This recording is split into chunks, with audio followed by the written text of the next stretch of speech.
வணக்கம் என் உறவுகளே. நாங்கள் இன்றைக்கு தேவிபுரம் ஆவண்ணா பகுதி என்ற இடத்துல இருக்கின்றோம். இந்த இடத்துல நாங்கள் பார்த்தீங்கன்னு சொல்லி சொன்னால் தனியாருடைய காணிகளை விடுதலை செய்ய கோரி கொடுக்கப்பட்ட ஜனாதிபதியிடம் கொடுக்கப்பட்ட மனுவுக்கு அமையவே இந்த காணிகள் இராணுவத்தினரின் முகாமாக இருந்த இந்த காணிகள்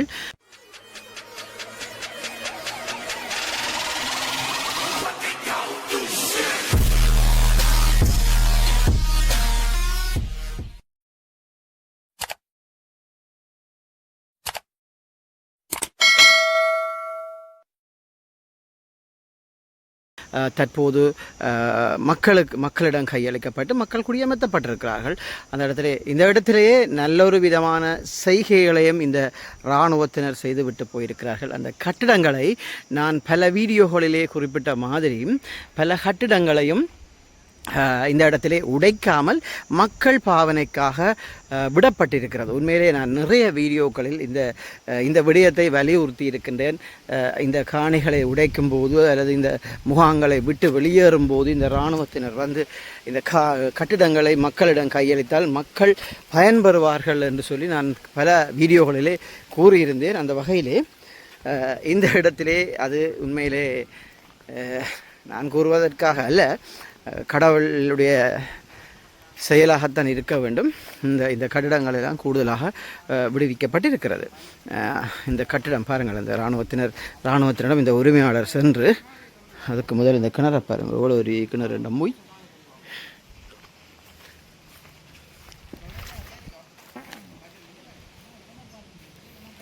இதெல்லாம் ஒரு என்ன சொல்கிறது கொண்டன் பண்ணியாச்சு. இடிஞ்சு விழுகிற நிலையில் இருக்குது இந்த கிணறு. எப்போ இழிஞ்சு விழுது வரையும் அந்த வீட்டுக்காரர் சொல்லுவேன் வந்து இந்த மேரியோட இந்த கிணறு விழும் அப்படின்னு சொல்லுவேன். அபாயமான கிணறு முதலே பாவிச்சிருக்கிறான் அவ்வளோ. இந்த கட்டிடத்தை பாருங்க. இந்த கட்டிடம் இராணுவத்தினரின் பாவனையிலே இருந்து இராணுவத்தினால் கட்டப்பட்ட கட்டிடம். ஒரு கடுமையாக யுத்தங்கள் நடந்த ஏரியா பாருங்கள். இதில்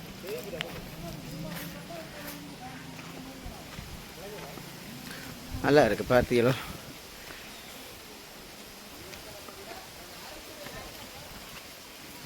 உண்மையில அந்த வீட்டுக்காரருக்கு இருக்கிறபடியான அந்த இடத்துக்கு நாங்கள் போகிறது சரியில்லை. அதில் இந்த வீடு பாவிக்க வெளிக்கிட்டு பாருங்க.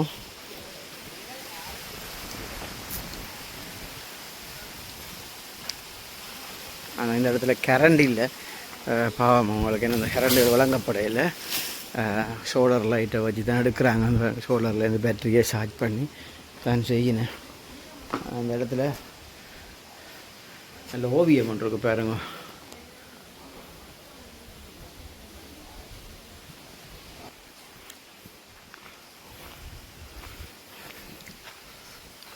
ஒரு பெரிய கட்டடத்தை விட்டுட்டு இதெல்லாம் அவ்வளோ ஒரு மகிழ்ச்சியான சம்பவம். இராணுவத்தினருடைய செய்கைக்கு நாங்கள் இந்த இடத்துல அவர்களுக்கு நன்றி கூறத்தான் வேணும். அது சரி பிழை என்றதுக்கு அப்பாற்பட்ட விஷயத்தில் இராணுவத்தினருக்கு நன்றி சொல்ல வேணும் என்றால் பாருங்கள், இந்த கட்டிடத்தை இப்படி ஒரு கட்டிடத்தை நாங்கள் கட்ட போகிறோமாக இருந்தால் எவ்வளவு காசு செலவழியும், எவ்வளோ காசு வேணும் இந்த கட்டிடத்தை கட்டுறதுக்கு.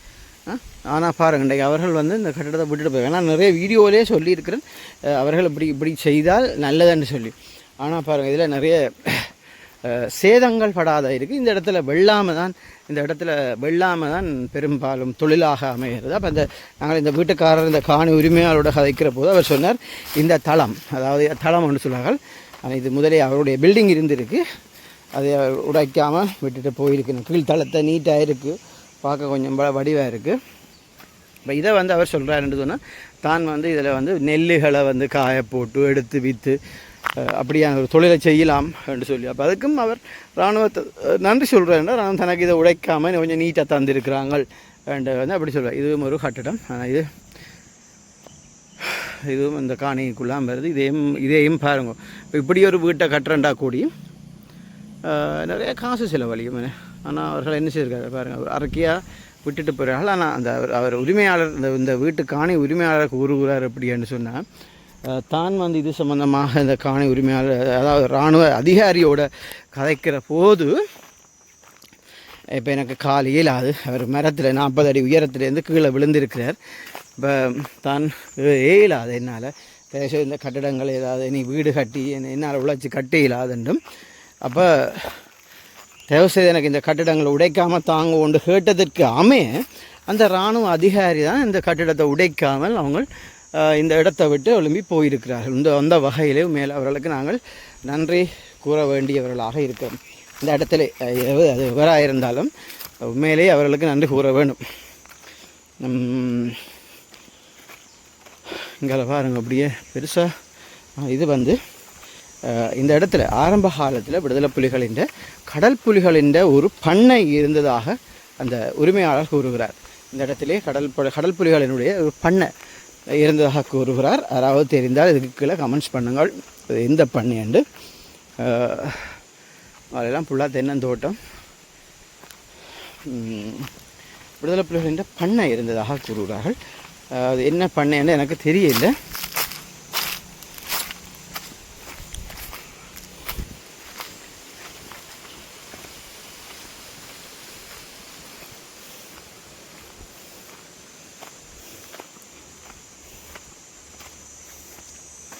பெரிய மரங்களை வளர்த்தி இருக்கிறாங்க.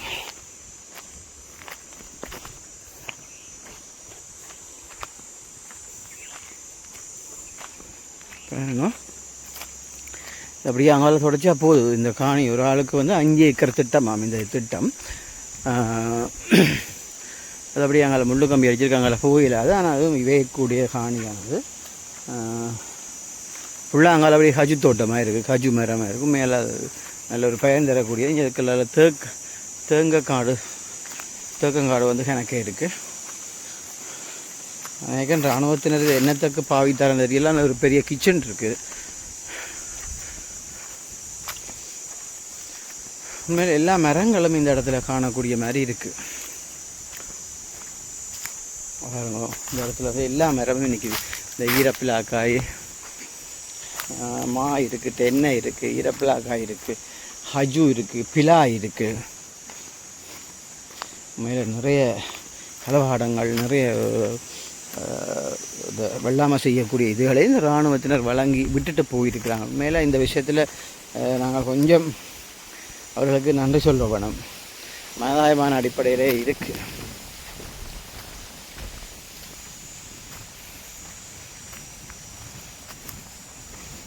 அதில் என்னென்னால்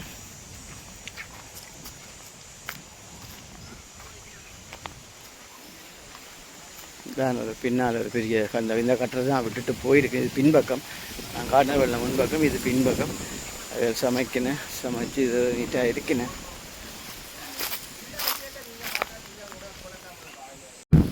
இதில் நாங்கள் ஒன்று புரிஞ்சு கொள்ளணும்னு சொன்னால், இந்த கட்டிடத்துக்கு இந்த இராணுவ முகாமுக்கு எதிராக இருக்கிற இராணுவ முகாம் தான் விடுதலை புலிகள் இந்த கடல் புலிகளின் ஸ்விம்மிங் பூல் இருக்குது, அதாவது நீச்சல் தடாகம் இருக்கிறது. வெகு விரைவிலே அதையும் நாங்கள் இந்த தளத்திலே எடுத்து போடுறதுக்கு காத்திருக்கின்றோம். இராணுவம் விட்டுட்டு ஒழும்பினால் கட்டாயம் அதை நாங்கள் எடுத்து போடுவோம். கட்டாயம் இதுக்குள்ள தான் அந்த நீச்சல் தடாகம் இருக்கிறதாக கூறுகிறார்கள். இதுக்கு அங்காலே கடல் புலிகளுடைய படகுகள் நிறைய இருக்கின்றன. அந்த அங்கால் கொஞ்சம் தூரம் தள்ளி போனால் நிறைய படகுகள் இருக்கிறது.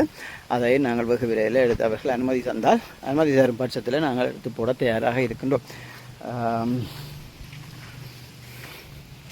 இந்த இராணுவ முகாம் விடுதலை செய்யப்பட, அதாவது மக்களுடைய காணிகள் என்று இராணுவத்தினருக்கு தெரியப்படுத்திய பின்னரே இது தனியார் காணிகள் என்று மக்களுக்கு கையளிக்க வேண்டும் என்பதற்காகவே இந்த காணிகள் இராணுவத்தினிடம் பெற்று பிரதேச செயலகங்கள் மக்களுக்கு கையளித்தனர். ஆனால் சில இடங்களில் சில பிரச்சனைகள் நிலவுவதாக எங்களுக்கு தகவல்கள் கிடைக்கிறது. அப்படி என்று சொன்னால், இராணுவத்தினரிடம் இருந்து மக்களுக்கு கொடுக்க வேண்டும் என்று சொல்லி, அது தனியாருடைய காணி என்று சொல்லி அந்தந்த இடத்து பிரதேச செயலகங்கள் அந்த காணிகளை இராணுவத்தினரிடம் பெற்றுக்கொண்டு தற்போது அது தங்களுடைய அரச காணி என்று கூறி வருகிறார்களாக தகவல் கிடைக்கிறது.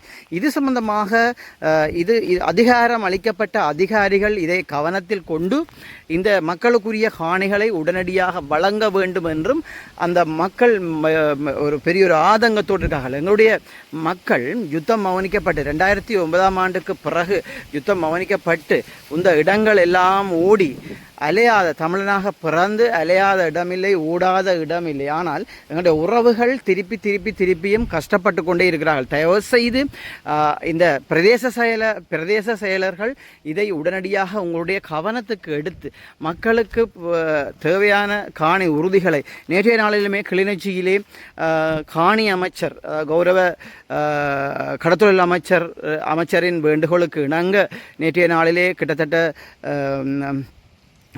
344 காணி உறுதிகள் இலவசமாக கிளிநொச்சியிலே வழங்கப்பட்டது.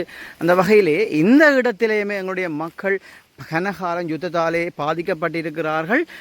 பாதிக்கப்பட்ட மக்களுக்கு இந்த காணிகளை நீங்கள் இராணுவத்தினரிடம் எவ்வளவு வேகமாக வாங்கி கொடுத்தீர்களோ அதே மாதிரி அவர்களுக்குரிய உறுதிகளையும் அவர்களுக்கான சரியான சான்றிதழ்களையும் வழங்க வேண்டும் என்று இந்த ஊர்வாசிகள் முணுமுணுப்பதை நாங்கள் காணக்கூடிய மாதிரி இருக்கிறது. தயவுசெய்து அவர்களை நாங்கள் இந்த இடத்துல பார்க்குற போது அவர்கள் இருக்கிற இடத்தில் மின்சார வசதி கூட இல்லாத நிலை இருக்கிறது.